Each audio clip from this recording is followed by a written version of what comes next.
அஸ்ஸலாமு அலைக்கும். நான் உங்கள் ஷிஃபா குக்கிங்லேருந்து பேசுகிறேன்.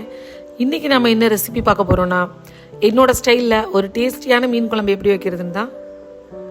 இது வெறும் மீன் குழம்புல மீனோட தலையை வச்சு எப்படி மீன் குழம்பு வைக்கிறதுன்னு சொல்கிறேன். முதல்ல தேவையான பொருட்கள் என்னென்னு பார்த்துடலாம். இப்போ நான் இங்கே மீனோட தலை வெட்டி எடுத்து வச்சுருக்கேன். பாருங்கள், இது பாறை மீனோட தலை. மீன் பார்த்தீங்களா எவ்வளோ ஷைனிங்காக நல்லா ஃப்ரெஷ்ஷாக இருக்குன்னு பாருங்கள். நல்லா இதே மாதிரி புது மீனாக எடுத்துக்கோங்க. இதை நான் நல்லா க்ளீனாக கழுவி வச்சுருக்கேன். இப்போ இதுக்கு 2 பெரிய வெங்காயம், 4 தக்காளி, ஒரு 3 தேங்காய் சில்லு, 2 கொத்து கருவேப்பிலை, இது எல்லாத்தையும் மிக்சியில் போட்டு நல்லா ஃபைன் பேஸ்ட்டாக அரைச்சிக்கிறணும். பார்த்தீங்களா, நல்லா நைஸாக அரைச்சிட்டு வந்துட்டேன். இப்போ நம்ம தாளிக்க ஆரம்பிக்கலாம்.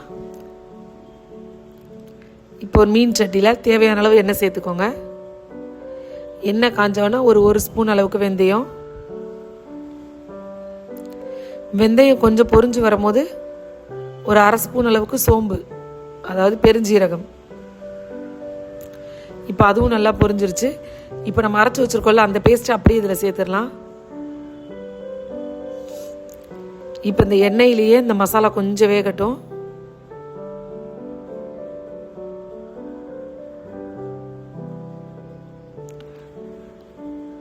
ஒரு 2லேருந்து 3 நிமிஷம் அப்படியே எண்ணெயில் வேக விட்டுருங்க.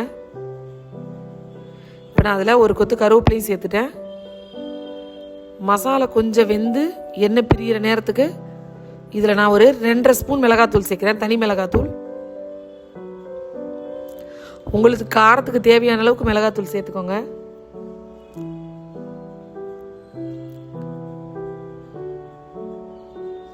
பாருங்க, மிளகாத்தூளும் நல்லா பொரிஞ்சு எண்ணெய் பிரிஞ்சு வர ஆரம்பிக்கி. எல்லாம் நல்லா வதங்கிருச்சு. இப்போ இதில் நான் புளி கரைச்சி வச்சுருக்கேன், அந்த புளி தண்ணியை இதில் சேர்த்துட்றேன்.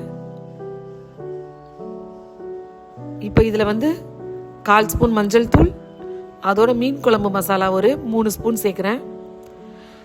இந்த மசாலா தனியா, சீரகம், சோம்பு, மிளகு எல்லாமே சேர்த்து அரைச்சது. இந்த மசாலா உங்களுக்கு வேணும்னா நீங்கள் என்னோட கமெண்ட் பாக்ஸில் கேளுங்க, நான் உங்களுக்கு அளவு சொல்கிறேன். தண்ணி ரொம்ப திக்காக இருக்குது, நான் இன்னும் கொஞ்சம் தண்ணி சேர்த்துக்கிறேன்.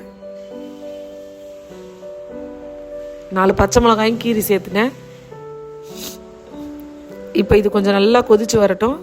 பாருங்கள், ஒரு 5 நிமிஷம் நல்லா கொதிச்சிருச்சு. அடுப்பை ஒரு மீடியம் டு லோ ஃப்ளேமில் வச்சுக்கோங்க, ரொம்ப ஹை ஃப்ளேமில் வைக்க வேண்டாம். இப்போ இந்த மீன் குழம்புக்கு தேவையான அளவு உப்பு சேர்த்துருங்க. இதோட நான் கொஞ்சமாக மாங்காய் வச்சுருக்கேன், அதையும் இதில் சேர்த்துட்றேன். மறுபடியும் மூடி வச்சிடறேன். இப்போ ஒரு லோ ஃப்ளேம்லேயே ஒரு 5 நிமிஷம் நல்லா கொதிக்கட்டும். பாருங்கள், மாங்காய் வெந்துருச்சு, சுற்றி நல்லா எண்ணெய் பிரிஞ்சு வந்திருக்கு. பாருங்கள், டேஸ்ட் பண்ணி பார்த்தா உப்பு பத்தலை, மறுபடியும் கொஞ்சம் உப்பு சேர்த்துக்கிறேன்.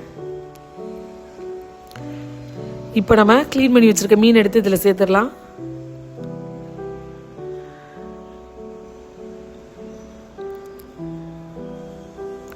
அதில் எவ்வளோ ஃப்ரெஷ்ஷாக இருக்குல்ல. மீனை சேர்த்ததுக்கப்புறம் கொஞ்ச நேரம் அடுப்பை ஹை ஃப்ளேமில் வைக்கணும். அது மேலே கொதி வர ஆரம்பிக்கும் பாருங்கள், அந்த ஸ்டேஜில் லோ ஃப்ளேமில் வச்சிடணும். ஏன்னா அந்த மீன் கொதிக்கவே தேவையில்லை. கொதிச்சிச்சுன்னா உங்களுக்கு உடஞ்சி கலண்டுரும். அதனால் சூடு கொதி வர்ற நேரத்துக்கு அப்படியே லோ ஃப்ளேமில் வச்சிடணும். இப்போ நான் அடுப்பை லோ ஃப்ளேமில் வச்சுட்டு அடுப்பை ஒரு 5லேருந்து 7 நிமிஷம் வச்சுருக்கேன். பாருங்கள், ஒரு 7 நிமிஷம் கழிச்சு எடுக்கிறேன். மீன் நல்லா வெந்துருச்சு பாருங்கள்.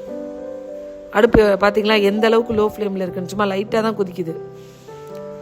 அவ்வளோதான், நல்ல ஒரு டேஸ்டியான மீன் குழம்பு ரெடி ஆயிடுச்சு. கடைசியாக கொஞ்சம் கொத்தமல்லியை போட்டு அடுப்பு ஆஃப் பண்ணிடுங்க.